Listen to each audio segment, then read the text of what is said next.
Bonjour à toutes et à tous et merci de votre fidélité à la rubrique Invité Éco qui s'intéresse dans ce numéro à la vie de l'entreprise. Nous allons précisément mettre l'accent sur les ressources humaines avec la contribution d'une consultante RH. Son nom, Eunice Ife Nakboku. Bienvenue à vous. Alors déjà, comment est-ce qu'on peut définir les ressources humaines ? Les ressources humaines, qu'est-ce que ça peut être ? C'est le capital humain que vous avez en fait au sein de votre entreprise et que vous aidez à grandir pour justement impacter et accélérer la performance financière de votre entreprise. Quelle importance peut-on donner à ces ressources humaines ? C'est quand même, c'est l'être humain, ce sont les personnes humaines que vous avez au sein de votre entreprise qui vont contribuer finalement à cette performance financière, mais aussi à la gestion de la relation client, à la bonne ambiance au sein de l'entreprise. Donc, toutes ces choses-là vont faire que l'entreprise va grandir. Ce qui suppose qu'il faut bien savoir les choisir. Tout à fait. Et comment procéder justement ? Ce que nous proposons à ILEIFE, c'est de savoir les sélectionner. Aujourd'hui, nous sommes dans une tendance depuis déjà un long moment. Ce qui se passe aujourd'hui au sein des entreprises, c'est que les personnes sont souvent recrutées donc en fonction de leur formation et de leur diplôme. Et souvent, on se rend compte que malgré la formation ou malgré le diplôme, lorsque la personne est insérée au sein de l'entreprise, on se rend compte qu'il peut parfois y avoir des incohérences ou tout simplement que la personne ne s'épanouit pas au sein de son entreprise. Ce que nous proposons à ILEIFE, qu'est-ce que c'est ? C'est de recruter les personnes en fonction de leurs talents innés et en fonction de leurs besoins. Et comment déterminer ces talents innés et besoins ? Alors, nous avons des outils, des solutions ressources humaines que nous utilisons et nous pouvons aussi utiliser donc l'observation, des outils techniques, des outils psychologiques et aussi des ateliers. Donc, on peut mettre en place, par exemple, des ateliers qui vont permettre, par exemple, si je souhaite voir quel est le talent de quelqu'un dans le domaine du contact, je peux mettre en place un atelier où il devra être mis en situation et à ce moment-là, on voit un peu comment il réagit. Donc, on a plusieurs outils en fait que nous pouvons utiliser qui permettent en fait de déterminer les talents innés des personnes. Mais finalement, le diplôme sert à quoi ? Le diplôme sert à acquérir des compétences parce qu'on peut avoir un talent mais ne pas forcément avoir la compétence. Donc le diplôme quelque part je dirais pas qu'il va servir à grandir ce talent, mais il va servir à avoir une certaine compétence. Parce que finalement vous n'en tenez pas domaine. compte, c'est ce que je comprends. Alors nous en tenons compte quand même, oui, c'est quand même quelque chose dont nous tenons compte parce que ça fait quand même partie de la formation de la personne. Simplement, au lieu de juste s'arrêter au diplôme, on regarde sur tous les talents innés. Parce que vous savez, les diplômes, très souvent, pourquoi nous les passons ? La première chose, c'est qu'on se dit « Ah oui, en ayant ce diplôme, je vais gagner beaucoup d'argent. Oh oui, ce diplôme, quand je le passe, c'est quelque chose de très bien. Ça fait très... Vous voyez, ça fait très bien. Par exemple, être avocat, c'est quelque chose qui fait très bien, ce genre de choses. Mais on se préoccupe rarement de savoir, mais est-ce que j'aime faire ça ? Vous voyez, il y a des personnes... Est-ce que la personne a les aptitudes pour exercer ce métier ? Voilà, il y a des personnes qui ont un diplôme mais qui ne font pas forcément leur métier avec envie et avec passion.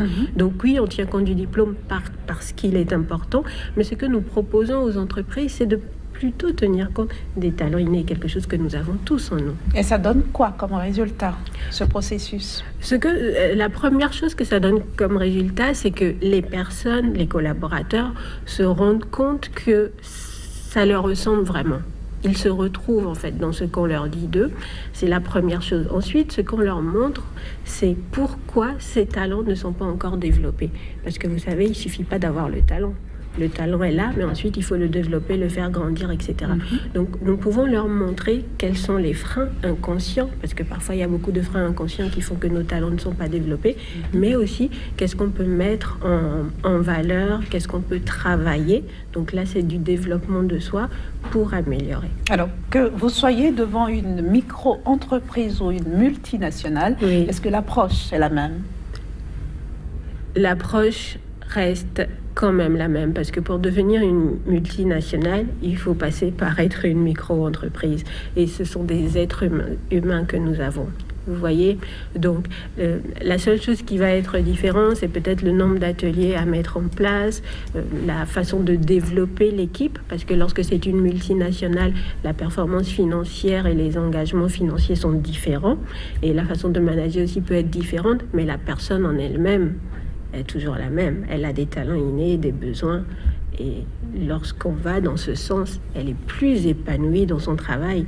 Donc, elle a tendance à travailler avec plaisir et beaucoup plus longtemps dans la durée. Alors, quand on a réussi le pari, par exemple, de former la meilleure équipe qui soit, l'autre chose maintenant est de pouvoir en tirer le meilleur pour les résultats attendus.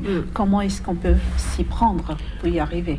La première chose, en tout cas ce que nous proposons à ILEIFES, c'est de forger une vision. C'est que l'équipe dirigeante forge une vision qui soit inspirante. Parce que qu'est-ce qui fait que tous les matins nous pouvons dire super, je vais travailler, je vais donner le meilleur de moi-même? C'est parce que vous sentez que vous travaillez pour quelque chose qui apporte un impact, qui apporte... En ce moment, on parle beaucoup de la transformation socio-économique du continent africain. Donc il y a énormément de sujets qui peuvent être touchés. Donc nous, ce que nous proposons aux dirigeants d'entreprise, c'est de forger une vision qui soit impactante. Et à nouveau, comme je le disais tout à l'heure, c'est de mettre en place les personnes à des postes qui correspondent à leurs besoins. Je vais juste aller un peu plus dans la notion de besoin. Par exemple, il existe des gens qui ont constamment besoin d'être en contact avec les autres. Là, je prends vraiment quelque chose de très facile à comprendre. De basique. Voilà. Ils ont constamment besoin d'être en contact avec les autres. Donc, supposons que cette personne a un diplôme en comptabilité, par exemple, a décidé de passer un diplôme en comptabilité, mais a un besoin de contact très fort. La comptabilité...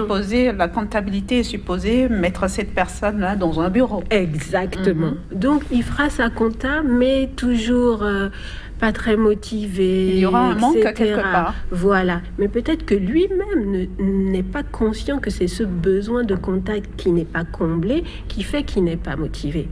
Donc, avec les outils que nous utilisons, nous pouvons justement détecter ces choses-là et dire, bon, finalement, cette personne a un besoin de contact. Le poste de comptable n'est pas vraiment ce qui lui correspond. Donc, on va lui trouver autre chose qui lui correspond en fonction de ses talents innés qu'on aura auparavant. Alors, dites-moi, est-ce indispensable de disposer d'une direction des ressources humaines dans une entreprise? Oui, complètement, parce qu'il s'agit quand même... Quelle que soit la taille de l'entreprise?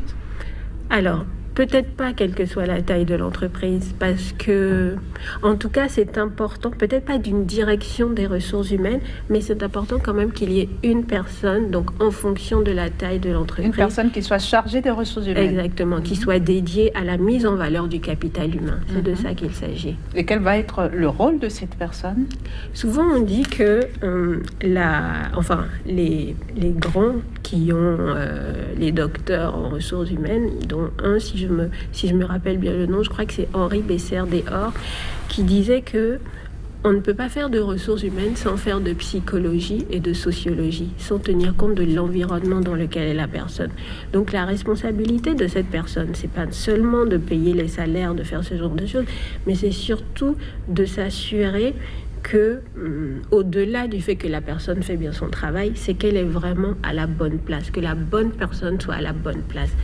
C'est la principale chose. Ensuite, lorsqu'on est à la bonne place, tout se passe très bien. Et quelles sont les qualités requises pour occuper un tel poste? Direction des ressources humaines, quand même, enfin, pas forcément une direction, mais en tout cas...